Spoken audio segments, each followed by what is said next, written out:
તમે શું બનાવ્યું? દાબડા પૂરી બનાવીએ બેટા. દાબડા પૂરી બનાવી? જો હા, મસ્ત ચટાકેદાર, મસાલેદાર. કેવી રીતે બનાવી? હેડ શીખવાડું તને. હેડો.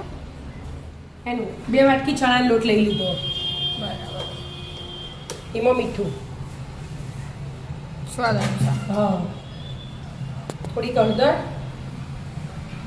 અને થોડી હિંગ. મીઠું ઓછું લાગે અને હવે થોડું થોડું પાણી રેડવાનું. બહુ હાથે પાણી રેડ દઈએ ને તો ગોઠા પડી જાય. થોડું થોડું પાણી રેડી મિક્સ કરે જવાનું અને એકદમ પતલું એ નહીં જાડું એ નહીં એવું બનાવવાનું બેટર. બીજું કશું જ નહીં નાખવાનું આમાં. હા ના આમાં બીજું કશું હાલ નહીં નાખવાનું. આમ અજમો નખો તો ખાય પણ આજે આપણે અજમો નહીં નાખવાના આમાં. બરાબર. એટલે આવું જ જુઓ. હા જો થોડું થોડું રેડી એટલે કોઈ ગોઠા પડે થઈ જાય મસ્ત. 2 મિનિટ મિક્સ કરી લો. હા થઈ ગયું મિક્સ?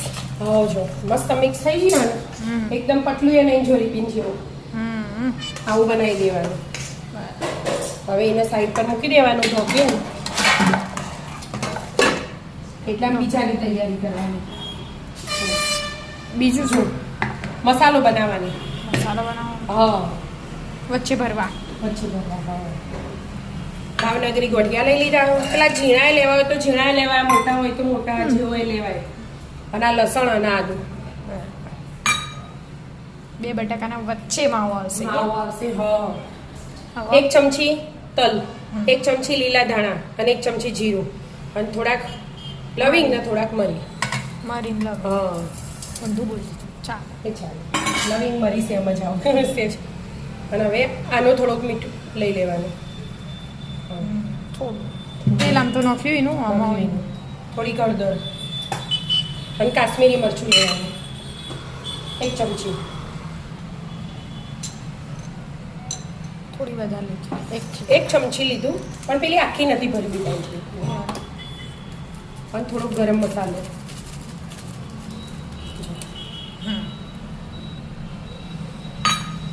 બસ હવે થઈ ગયું બધું. હવે ખાંડ નાખવાની. ખાંડ નાખવાનું. હા ખાંડ હવે.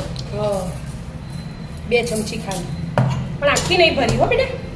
થોડી કૂણી રાખી હો. બરાબર. હવે પીસી લેવાનું. પીસી લેવાનું. હા થઈ છે. હા બેટા પીસાઈ છે. લાલ કાશ્મીરી મરચું નાખીએ ને આપણે એટલે તારા આવું લાલ કલર આવે. તો માવો મસાલો તલ અને તલ આખા દેખો એટલે એકદમ અલગ જ મસ્ત લાગે. મસ્ત પીસવાનું. હા હવે ધાણા લીલા અને લીંબુ નીચોઈ દેવાના અડધું. અડધાથી ઓછું હોય ખાતું જે પ્રમાણે ખાતા હોય ને એ પ્રમાણે. અને 1 ડોકલી જેવું તેલ રેડી દેવાનું એના અંદર. હા એટલે આમ પેક કરતો ફાવા. હા થોડું ઢીલું થઈ ગયું. હા હાથથી જ મસાલો કરી દેવાનો. મસાલો હા હાથથી મિક્સ કરી દેવાનો. એટલે વ્યવસ્થિત મિક્સ થાય. હા પણ બહુ ઢીલો ના થઈ જાય એટલા માટે પાણી બિલકુલ નહીં લેવાનું અમારે. ખાલી તેલથી જ. તેલથી જો થઈ ગયું. આવો માવો થવો આવો જોઈએ. માવો થવો જોઈએ. ખાલી હવે 2 બટાકા વચ્ચે રે. હા આ 2 બટાકા તૈયાર કરે એમ. ચિપ્સ પાડી દીધી મોટી મોટીની. હા આપણે આપણે બહુ મોટી પાડી દીધી મોટા બટાકા હતા ને એટલે. હવે તેલ ગરમ કરવા મૂકી દો. પેલું તો બનાવી દીધું. હા તેલ ગરમ કરવા મૂકી દો. મિક્સ થઈ ગયું. હા જો મસ્ત મિક્સ થઈ ગયું ને.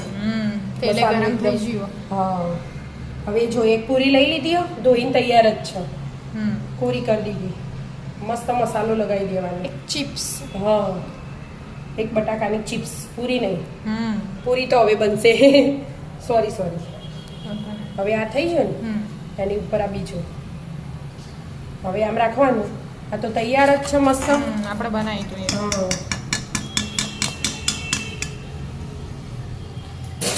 હવે એના આમાં ડીપ કરી આમ તો બોળી દેવાનું. ખુલી ના વચ્ચેનો માવો નીકળવો ના ના જોવે. હવે તો ના નીકળે. હવે ના નીકળે. હવે પેક થઈ ગયું કે આવું જાવડી મૂકી દેવાનું. એવી રીતે બધા કરી દેવાના. હા બધી કરી દેવાના આવી રીતે. હા અને બ્રાઉન થવા દેવાની. બહુ બ્રાઉન નહીં કરવાની બેટા. એવું? હા તો હું એક વારથી કરી દઉં એટલે બધી હાથે મુક્ત ફાવે. બરાબર કરી દો અડતા હા. કઢાઈ ભરી દો હા બહુ તળાઈ જાય આ તળાઈ જ છે બેટા જો એક તળાઈ જાય. એક ગોળ તળાઈ છે આ બીજો ગોળ અને આ બીજો ચાલે આ તો ધીમા ગેસે તળવું પડે ને હા, એટલે એને અંદરનું- તો વચ્ચે કાચું રહી જાય બટાકું ફૂલ ગેસે ઉપરથી લાલ થઈ જાય એટલે આવા વ્હાઈટ જ જોવું એટલે કટિંગ થાય Cutting વચ્ચેથી થાય. મસાલો દેખાશે વાવ હા ને મસ્ત બની છે બધી દાબડા પૂરી દાબળા દાબડા દાબળા દાબડા જો આ તો થોડી ગોળ તમારા પેટ ભરી જાય ભરાઈ જાય એટલે જ ને તો જો તમે બે મસ્ત બટાકો બની આમ ને. ઉપર ને છે આના ઉપર હવે ચાટ મસાલો ભભરાવાનો મસ્ત અને ખાઈ લેવાનું ખાઈ લેવાનો મસ્ત દાબડા પૂરી તૈયાર તૈયાર આવી જાઓ મિત્રો દાબડા પૂરી ખાવા રાધે રાધે.